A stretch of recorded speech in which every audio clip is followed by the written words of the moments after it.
mbokk yi dal leen ak jàmm seen YouTube bi di MSTK TV ñu leen di ñaan ngeen wéy di abonné di partage vidéo yi ba ndax njëriñ li gën a mën a yaatu mbokk yi képp kuy sénégalais démocratie sax ci sa xol nga di ko dund tey am nga gàcc ci kàddu yi président de la république yi mu yëkkati waxu report élection moom foogoon nañ ne war naa jombale boppam taxaw ci kanamu sénégalais yi naan day dàq élection mbokk yi Sénégal bañ jafe-jafe moo fi am bu war a tax mu naan day dàq élection ban jafe-jafe ban réeróo moo am ci diggante conseil constitutionnel ak assemblée nationale ban réeróo moo fi am lu dul benn simple citoyen sénégalais boo xam ne si génn na sénégalais at toog bitim réew ñu génn ko ci élection yi rëkkale ko ci mu ne dafa bëgg a ñu dàq élection yi loolu arrangé ñi nga xam ñooy exécutif bi président de la république mu jàppale leen ci ay député yi benn bokk yaakaar dem jàppale leen ñu wote loi boo xamante ni si dañoo bëgg a def commission d'enquête parlementaire léegi commission d'enquête parlementaire naka la nag moom lu mu seqal ñi dàq suñu élection loolu la Sénégal yi di laajte man di wax dëgg yàlla tey gàcce laa am bi ma dégloo kàddu président de la république yi rus laa def ci nekk gi ma nekk Sénégalais yi dégg président de la république bu ñu jàpp date élection ba mu des ñaar fukki fan nga taxaw naa da nga reporté élection yi mbokk yi loolu gàcce la gàcce mënut a weesu loolu damaa am kersa trop bi ma déggee président de la république génn amul dara lu ñuy wax lu dinaan dafa dàq élection yi te li ma ci naqari li mu taafantaloo li mu wax ne moom moo tax mu dàq élection yi benn sénégalais boobu mu gëm na ko mën gis ma wax ji mu wax nii soo xam El Wardini la wax ne damaa ngi juum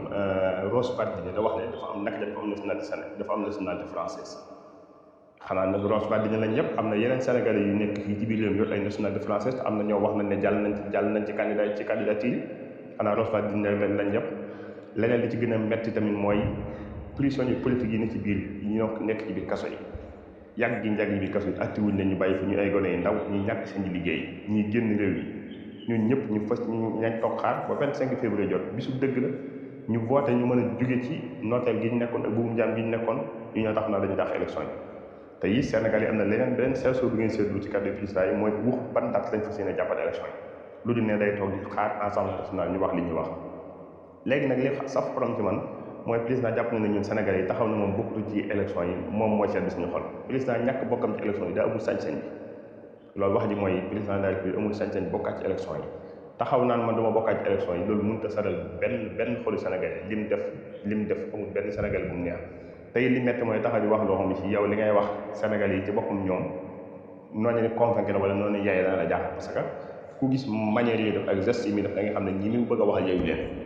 man de gàcce laa am bi ma déggee président wax na day dàq élection yi rus laa ci def trop waaye nag képp kuy sénégalais te démocratie nekk ci sa deret nga di ko dund am nga du la naqari am nga gàcce parce que dàq élection yi def ñaar fukki fan loolu teguwul fenn parce que man gëmoon damaa yaakaar ne dañ buy dàq élection day wax ne xeex daa am benn localité sàngam élection dafa war a am kon élection mënu fa am wa illaa mu ne benn magistrat ci juróom-ñaari conséquence kenn dajee génn àdduna ñaanu mu ko yàlla wa illaa mu ne benn candidat kat ci candidat yi dafa génn àdduna lii la constitution yi wax ne bu amee war nañu mën a dàq élection waaye moom visé benn article ci constitution yi wax ne moo tax ay dàq élection yi lu dul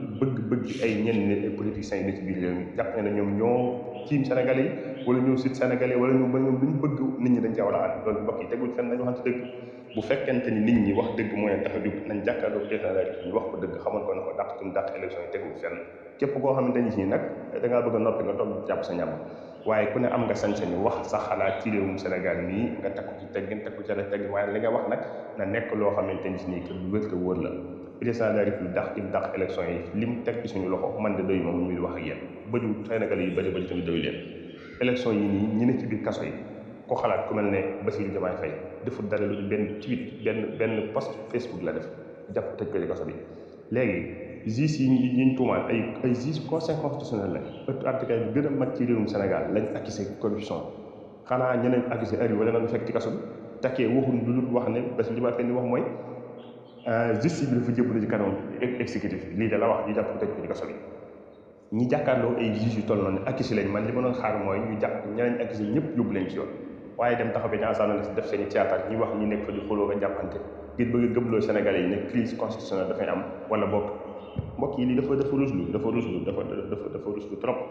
mbokk yi ñu ngi leen jéglu bu baax a baax dañoo am lu ñu naqari trop am kerse ci li nga xam ne kàddu yi moom lañ dégg tey